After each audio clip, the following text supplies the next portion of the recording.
Asante sana.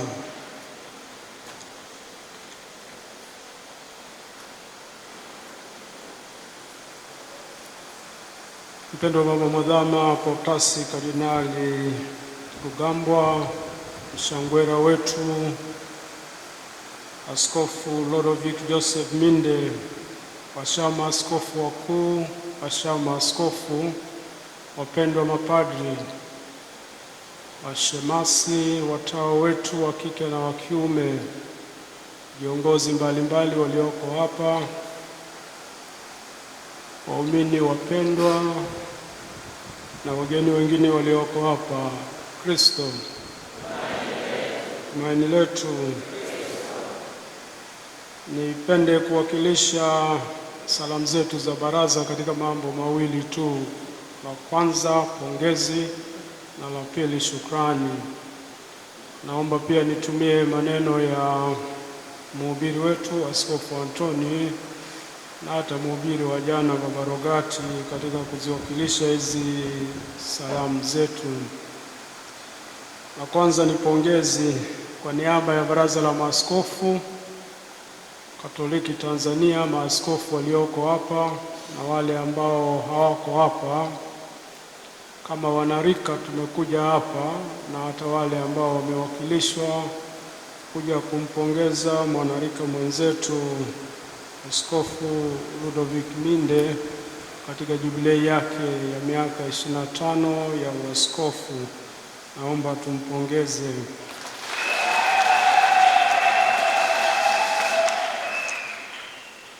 Miaka 25 tangu alipowekwa wakfu.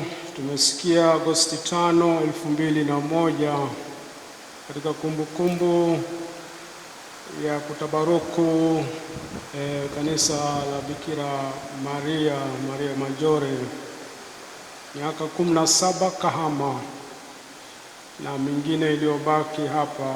Kwa kweli miaka 25 kama alivyosema mhubiri, kama askofu sio kazi rahisi, lakini baba huyu kama tunavyomwona amemudu na amefanya vizuri tangu wakati ule mpaka leo.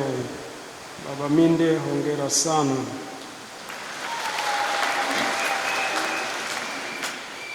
Tunakupongeza pia kwa katika hiyo miaka yote, miaka 40 ya jumla ya kuwa padri. Utume wako kama tulivyosikia umeufanya kwa ari kubwa, kwa moyo wa sala na ibada, kwa umakini mkubwa, kwa viwango vya juu na bila kujibakiza. Kila mahali tumeambiwa kwa misa alizofanya kutoka kona ya jimbo hili, kutoka Kikelelwa mpaka Rondugai, Kimanyatu mpaka msitu wa Tembo,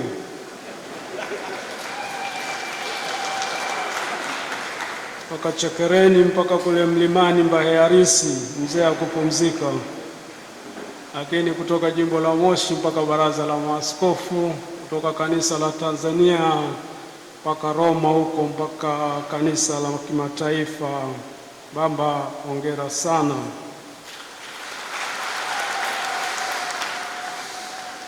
Katika hiyo sehemu ya kwanza ya pongezi zetu, nitaje mambo mawili pia ya yeye kuwa mchungaji na kuwa mwalimu.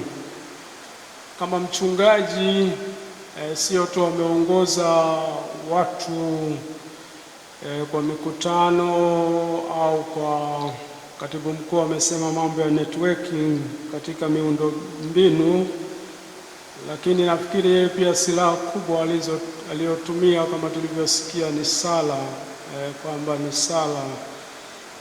Mimi ningesema mchango wake mkubwa ni kama askofu mchungaji. Nafikiri moja ya jukumu ambalo ametukumbusha hata sisi ni kwamba tunapaswa kuwaongoza watu wetu katika utakatifu, na hiyo yeye ameifanya katika moyo wake wa sala, katika moyo wake wa ibada, na kwamba kazi ya mchungaji mkuu waongoza watu pia katika utakatifu, kuwafikisha katika utakatifu kule ambapo tunaelekea.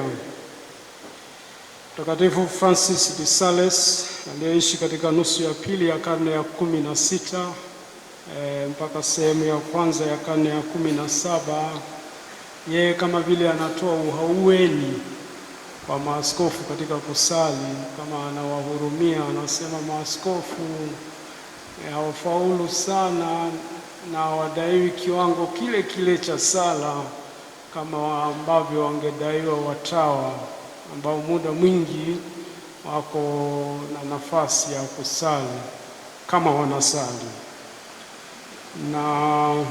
Lakini Baba Minde anaisaisha hiyo, anasema kwamba maaskofu pia wanapaswa kutafuta muda wa kusali katika ratiba zao ngumu za kichungaji.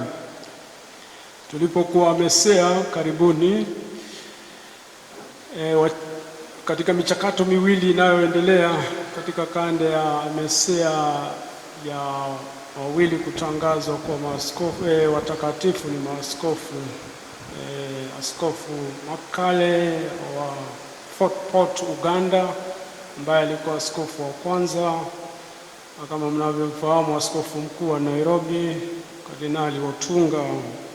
Kwa kweli inatia moyo, fikiri inatutia hata sisi maaskofu moyo kwamba katika kundi lile la watakatifu sisi pia tunatakiwa tupite huko, na Baba Minde anatupitisha hilo, anatupitisha katika hilo.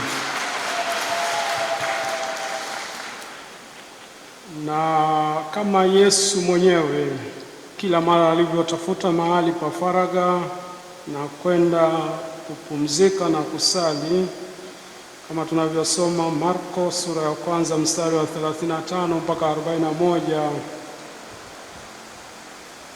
hivyo na sisi tunakumbushwa. Namshukuru Baba Minde, abaki hapo hapo, asirudi nyuma, kwamba baadaye mambo makuu yafuate. Yohane Vianney tulimkumbuka jana, anatukumbusha kuwa katika sala tunaungana na Mungu. Katika muungano huo wa karibu katika sala, roho inaungana na Mungu. Na Yohane Vianney anaeleza kwamba roho ikiungana na Mungu kuna kiwango kile ukifikia huwezi tena kuitenganisha na Mungu. Sijui mapadri tuko hapo pale au bado tunaikaribia. Maana yake kwa hiyo ni kuitafuta ile kiwango. Ni kama fadhila, ukifikia sehemu fulani ya fadhila haiwezi kushuka tena, hata wakusumbue namna gani. Baba Minde tunakupongeza, lakini jubilei ya askofu ni jubilei ya jimbo. Kwa hiyo wana jimbo la Moshi tunawapongeza sana kwa jubilei hii.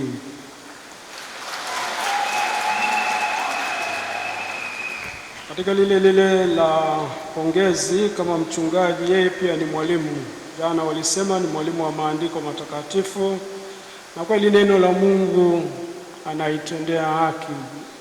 Baba Minde ukimwomba hata aongoze sala fupi, wakati mwingine hata sala kabla ya chakula anasema lete Biblia, neno la Mungu lipo. Ambia mbona hiyo sala inaeleweka, sema wewe lete neno la Mungu hapa. Kwa hiyo ule upendo wake kwa neno la Mungu na kuendelea kuifundisha fundisho Segerea kabla ya kutwaliwa, na baadaye ameendelea katika maisha yake. La pili baada ya pongezi ni la shukrani. Tunamshukuru Mungu kwa zawadi ya utume wake katika kanisa kwa miaka yote hiyo. Kwa kweli utume wake ameufanya kwa bidii kubwa. Wengi tunamfahamu, wengine labda wanasema ni mkali, alisema mhubiri, lakini Baba Minde akikupigia simu akitaka kitu chake, unyofu anaotumia na unyenyekevu, na wewe pia Kwa hiyo tunaendelea kujifunza. Akipiga simu hata kama umelala utaamka tu. Ana ile lugha ya kuieleza. Lakini katika hilo la shukrani pia kama baraza tunaendelea kumshukuru kwa nafasi ya huduma ambazo wameendelea kuzitaja, walizitaja ambazo ameendelea kuihudumia baraza letu kama mwenyekiti wa bodi ya seminari, mkuu wa rasilimali watu wakati fulani, staffing, na sasa hivi kama mjumbe wa audit na ethics. Katika hilo la shukrani pia mhubiri alitaja lile la ukarimu, na mimi pia nipite hapo kwamba yeye pia ni mkarimu kwa vitendo, mkarimu katika kuhudumia. Hata ukifika pale waskofuni, yeye atahakikisha cha kwanza atakuuliza wewe umeshafika kanisani. Kama hujafika atakwambia nenda kamsalimie Yesu. Kwa hiyo atakutoa kwenye kochi pale, na baadaye atahakikisha kwamba pia unakula mezani, atakukaribisha na atakuhudumia. Atakwambia kuna mtori hapa, lete bakuli hapa. Yeye mwenyewe anahudumia. Hata wakati mwingine kama ni waini au divai atahudumia. Kwa hiyo katika ukarimu, tukisoma barua ya pili ya Paulo mtume kwa Wakorinto sura ya 8 mstari wa 5, Paulo mtume anawaambia Wakorinto, nyinyi wenyewe mmejitoa kwanza kwa Mungu. Baada ya kujitoa kwa Mungu, na sasa mnawahudumia wengine. Nafikiri ndio alichofanya, amejitoa kwa Mungu, na baada ya kujitoa kwa Mungu sasa anahudumia wengine. Yametajwa ya kutosha aliyofanya kwa kuitoa ile seminari, ile kituo cha kule Kahama kuwa sasa seminari kuu. Lakini katika baraza pia tunapenda pia kama baraza kumshukuru yeye na kushukuru jimbo la Moshi kwa kupokea pia majukumu mbalimbali katika baraza. Kwa sasa katika secretariat na katika taasisi zetu mbalimbali, mapadri kutoka jimbo la Moshi wanaohudumia katika taasisi zetu mbalimbali za baraza wako 19. 19 ni idadi kubwa. Kwa hiyo tunamshukuru askofu, lakini tunawashukuru mapadri wa Moshi na tunawashukuru nyinyi waumini wote wa Moshi kwa ukarimu wenu. Mlitoa kwa Mungu na mnatoa tena kwetu. Asanteni sana. Na kwa hivi karibuni pia Baba Minde ametoa pia kupitia ile Fide Donum zawadi ya Mungu mapadi, mpaka sasa walao kwa majimbo ya hapa Tanzania ameshatoa mapadi 8 vijana wadogo, na mmoja walio beneficiaries wa mapadi ni mimi mwenyewe hapa kutoka Lindi. Kwa hiyo tunawashukuru sana. Baba Minde, tunakushukuru kwa ukarimu mkubwa. Lakini labda nitaje pia lingine ambalo labda halijasemwa. Pia waumini wa jimbo la Moshi pia tunawashukuru. Nyinyi tangu mmepokea kwa mara ya kwanza imani, pia mmekuwa wakarimu katika majimbo mbalimbali, kuchangia uinjilishaji kwa kujua au hata kutokujua. Kwa hiyo mara nyingi maeneo mbalimbali mlioko hapa Tanzania, tunawashukuru kwamba mmeendelea kujitambulisha kama na imani yenu kama waumini wa kanisa Katoliki, lakini wakati mwingine hata kupokea majukumu ya uongozi pale mlipoombwa sehemu mbalimbali katika kanisa letu la Tanzania. Tunawashukuru sana katika hilo, hasa uinjilishaji katika sehemu za mjini. Tunasubiri kidogo sasa muingie vijijini, mpaka sasa hivi mko mjini. Kwa hiyo karibuni vijijini pia. Tumsifu Yesu Kristo. Mwisho, Baba Askofu Ludovick Minde, Mungu aendelee kukujalia nguvu, afya ya roho na mwili na nguvu. Uendelee kutimiza mapenzi ya Mungu kadiri alivyokuitia tangu mwanzo. Hongera sana na pongezi nyingi.